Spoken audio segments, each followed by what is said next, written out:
What's up, guys? This is going to be a fun one, let me tell you. It's been a while since we had anything in the mortgage business that hit headlines of the Fannie Mae no credit score requirement, getting rid of the minimum 620 credit score. So we are here to talk about it on the Mortgage Motivation Podcast. And we're going to keep it simple. We're going to get straight to it. And it's not going to be a long podcast. I promise you, it's not going to be a long one. I want to get right to it, explain to you what it's all about, what it means for you as a buyer, and let's see what can we do to take advantage of Fannie Mae and Freddie Mac deciding that, hey, we're done with the 620 credit score. You guys get this thing all figured out. So before we, continue on with that, let's get it on the screen here. Fannie Mae is eliminating its minimum 620 credit score requirement for borrowers seeking loans that would be sold to the GSE. So the GSE is government-sponsored enterprise. So basically the secondary market. So Fannie Mae and Freddie Mac, they set guidelines, almost like the laws for all of the lenders to abide by when they're originating loans. So when the loan is originated and sold to the secondary market, they want to make sure that they did everything that they're supposed to do, did all the due diligence and not breaking any type of laws in order for the loans to get purchased on that secondary market. The move, which is in line with the previous change at Freddie Mac, is designed to expand access to mortgage credit, particularly among borrowers with so-called thin credit files or non-traditional credit histories. And it's basically just trying to look out for, the people of color, potentially locking out otherwise qualified borrowers from the housing market, which I totally understand and I totally get. I think the headline itself is really confusing people. And that's what we want to talk about today is what is this all about? What it means for me as a potential borrower or a new buyer in the 2025 market. Also looking to purchase in 2026. Oh, I went to the wrong screen here.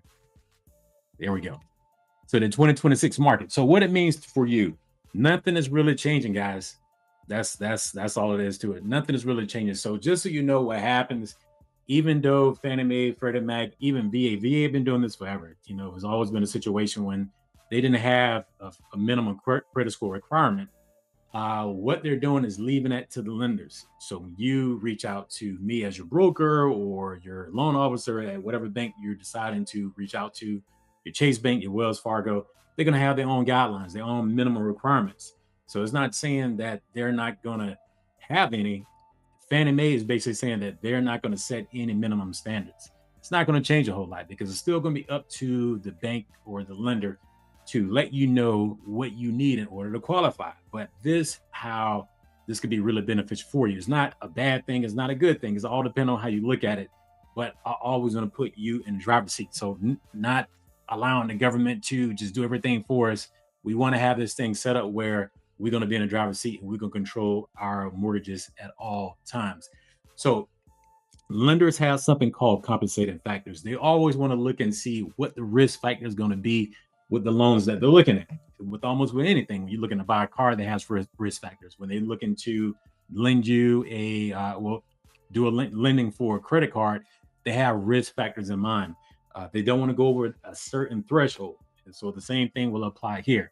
So if you reach out to your mortgage broker, you reach out to your lender, they're going to let you know what those requirements are. So the way this is beneficial to you is, say that your score is at a 610, 615, right? Or 600 or no credit score at all. Now we have to look at your compensating factors. And that's what I want to get down with on this podcast today. So compensating factors is, okay, what else you got going on? You know what I mean? So it's almost like when you're talking to one of your friends or your family that want to borrow money from you, right? Say you never borrowed money from them before and you know the credit is not the best credit, or they have no credit with you because they never borrowed money from you before. It's a great way to explain this. You know they have a good job. All right, that's a compensating factor. I can take that. You heard before in the past, your other friends say, hey, little Johnny borrowed money from me before and they paid me back. All right, that's a compensating factor. You know that they invest their money. They have a lot of money in their account, but they just don't have enough to buy whatever they're trying to purchase, but they do have money in their account and they keep money in their account. All right, well, that's a compensating factor. Well, the same thing happens with the lender. All right, so since your credit score is not the highest, let's see what else you have going on. So let's break these things down. So one compensating factor we look at is your reserves. cash reserves. So that could be a checking account, that could be a savings account, that could be a 401k, that could be any type of investment where we can pull out cash reserves. You can make it liquid. So if you need access to money for your 401k because you can't make a mortgage payment, because they're looking at worst case scenario. So it's not about, they're just looking into your information and want to see, okay, if they lose their job, how can they still make the mortgage payment? That's what it all boils down to. So can they borrow from the investment to pay the mortgage? Do they have a savings account? So after they go through settlement, can they still make a mortgage payment? Because imagine you had 12 months, 16 months, 24 months of money in your account to still make your payment.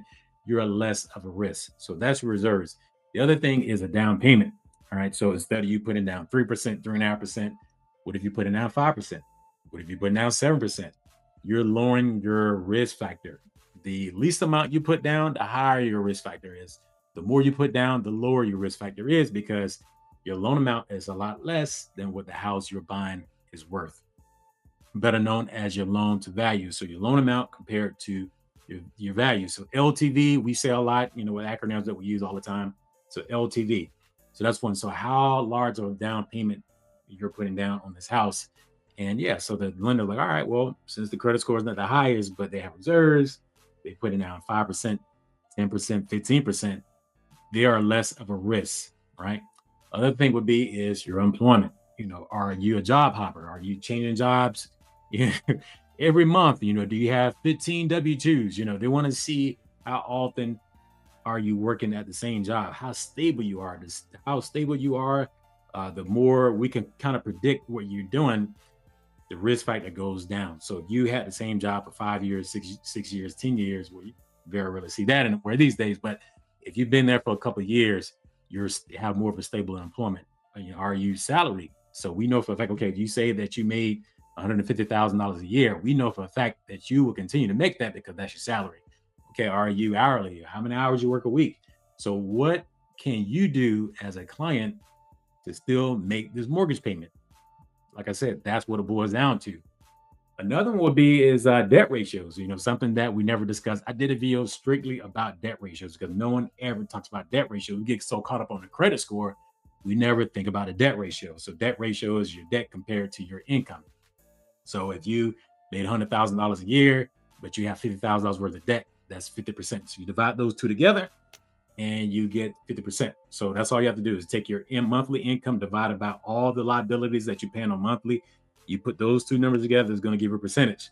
So the lower that number is, the least amount of a risk you are to a lender. The higher that number is, the higher the risk you are to a lender, because you don't have anything really left over at the end of the day once you make your mortgage payment and you pay for your other liabilities that you have that you have in your credit report that we can actually see. So that's what it boils down to. But so debt ratios are very, very, very important. So make sure we keep our debt ratios low. So as you go back to that, so you keep your debt ratios down low, you keep your employment and it's nice and stable, it's predictable. You have a larger down payment if you need to. Not saying you need to, but down payment and your reserves. So there is a system that we use on the lending side called DU, so desktop underwriting. I feel like I'm talking fast here, but I'm trying to make sure I get this information out because I'm getting all these phone calls from realtors and my clients that's asking about the no credit. So I want to make sure that I get this out as fast as possible. But when we run the desktop underwriter, it looks at all of these compensating factors. It look at your credit, and look at your debt ratios, and look at your reserves, it look at everything, and it's going to give you a grade. So it's either going to say, nope, you don't qualify for the loan, or yep, they qualify for the loan based upon what we see. So now the benefit, going back to the benefit, is say your credit score is like a 610, 605, but you have strong compensating factors. It could even be verification of rental. You rent at the same place for 2 or 3 years. No telling what it's going to ask for, but it will let us know what's going to help your loan out and why it was approved and why it wasn't approved. So it's not like we're not going to know what the situation is. But before we even started this video, if you go back to all the other podcasts I did, you want to work on the credit. So I wouldn't lean on just keeping bad credit or low credit scores, because we know we're going to have a moment here. We all know that there's things that can happen that's out of your control. It could be a divorce. I've seen credit scores drop. We have the pandemic, credit scores that dropped, a loss of job, credit scores drop because you probably can't make the payments that you normally would make. Things can happen. I had bad credit and I was able to work on the credit. So between working with us on the lending side to help you out with your credit, or possibly working with a professional that understands credit repair, that's going to get you back on the right track. I always like to start there. So I wouldn't lean on the, I'm gonna lean on the government to help me out here, because that ain't gonna happen. You still have to depend on the lender that's gonna get you over that next level. So you still got to work on the credit. We still got to work on these other compensating factors to make sure that you will still qualify for these loans. Like I said, nothing is really changing.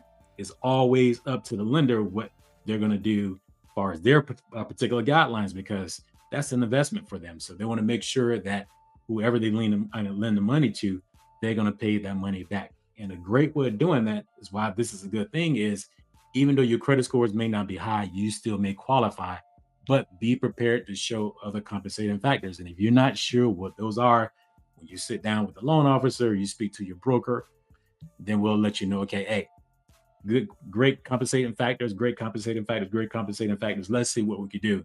So it, to me, it's a great thing. All right. So it's not where everybody's going to get approved for a loan, because no one cares about credit scores. So that is not the case. Erase that out of your mind. That is not how it works. That's not how it works. You still have to depend on the lender. So on the brokerage side, like with us, or direct lending side, whatever institution they work for, they will let you know what it's going to take in order for you to qualify for a loan. All right. So share this, share this, share this, share this, because there's a lot of bad information on IG, TikTok. I'm seeing it, Facebook. I'm getting phone calls. Like, I was out playing golf the other day and I had two realtors that asked me about that. So it's important that we get the right information. Don't be misled. Don't get caught up on the headlines. Headlines is cool. It's just enough for you to read what's going on. But once you start to read into it, you're like, okay, I see what's going on here. And that's what we're here to do on this channel, is to give you the right information. So that way, when you are looking to purchase that property, you have the correct expectations on what it takes in order for you to qualify for a loan. That's all I have for you. Peace.